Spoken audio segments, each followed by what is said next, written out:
we're putting you on the pitch clock. You have 45 seconds to make your case on this question. Which team has a better chance of making the playoffs, the Mets or the Yankees? Start that clock. I'm ready to roll. I look at both these teams at first, the games that are left. And the Yankees actually have a reasonable schedule to play.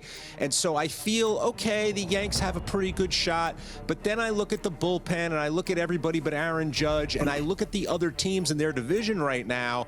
And I don't have a great feeling. The Mets are struggling, but the Mets have a lot of games left with the Phillies. The Mets, I think, have guys like Lindor or Alonso or Soto or someone who could put the team on their shoulders and carry them through. So when I look at both clubs, if I had to pick one and say who's got the better shot, I think it's the New York Mets. And I know that's hard to believe with the recent play, but I'll take the Mets just barely over the Yankees. Wow. Nice. Look at the timing there. Yeah, You nailed it. Awesome.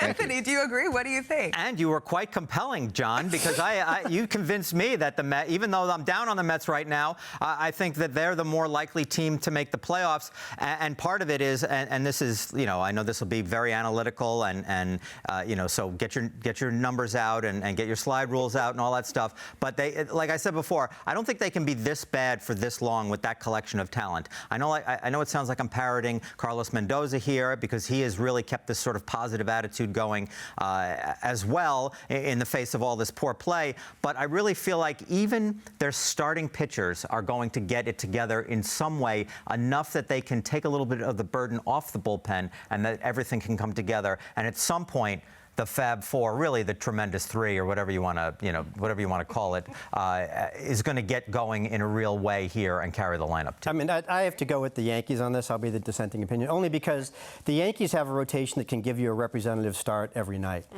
They can have a guy that can give you at least 5, maybe 6, perhaps 7. The Mets just don't have that capability right now, and I haven't seen that from the rotation. And if you have to put that much pressure on your bullpen, night in and night out, you can see how much that's bothered Carlos Mendoza trying to piece it together, trying to get 4 innings out of a bullpen every night.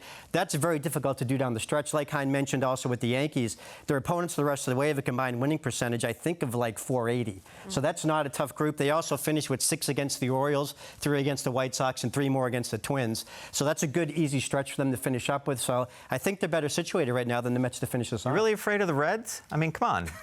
Well, the Reds? The Rangers, I think, have a chance to knock the Yankees out of it. No, the Yankees have the Guardians behind them. They're the closest team, a team with a third of their payroll, 2 of their best relievers suspended for gambling.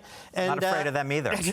and a team that's sold at the deadline. Not afraid of anyone. Well, the Rangers a little bit. I think they're lurking.